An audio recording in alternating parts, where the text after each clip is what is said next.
Ассалаумағалейкум, қайырлы күн, құрметті достар.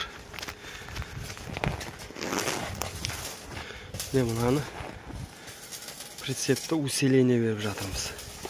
600 кг басылса, 600 кг мынау не қып кетеді?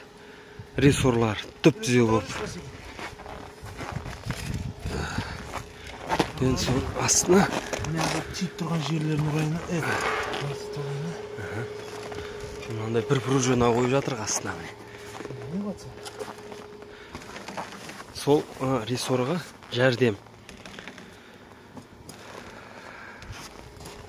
Рессорға жәрдем болады.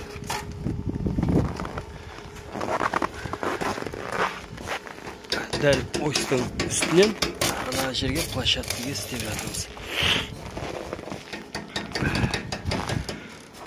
Сол кезде енді 600-700 кг 3 бұқаға дейін салуға болады.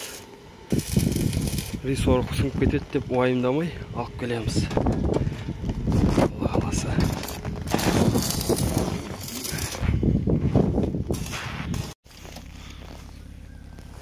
Не қазір мына істелген пружинаны тексереміз.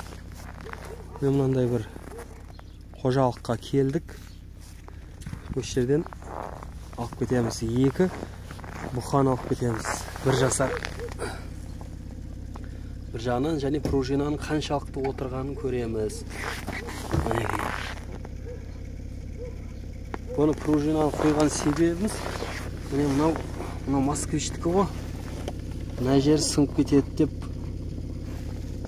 қорқып жолда кетіп барады, сынып кетсе сосын қаласын. Мынау қосымша салмақ көтеруге қосымша болады. Ол үшін мынаны осылай бар етеді. Біреу қойды ортасынан.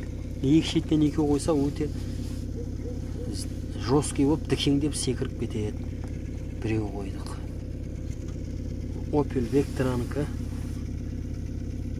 қалың қатты пружина.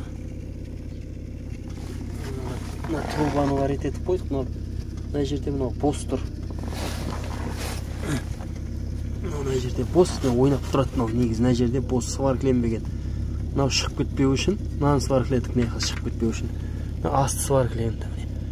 Мынаны сваркіленді, шығып кетпейді, ұстап тұрады. Қазір тексеріп көреміз. Қалай жүктейміз? Мінекей.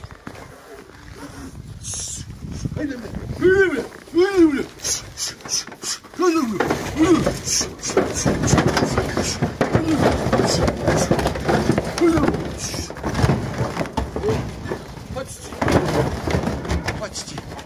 Все, отъезжай. Держи.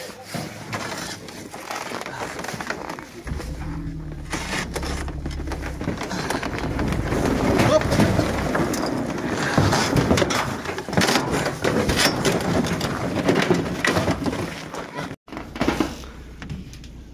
Біреу мынау кішкентайлау.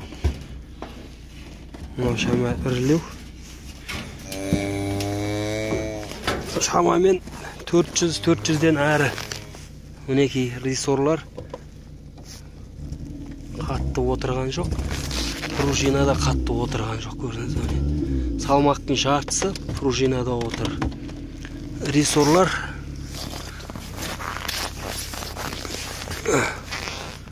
мынандай болып отыр ме рессорлар.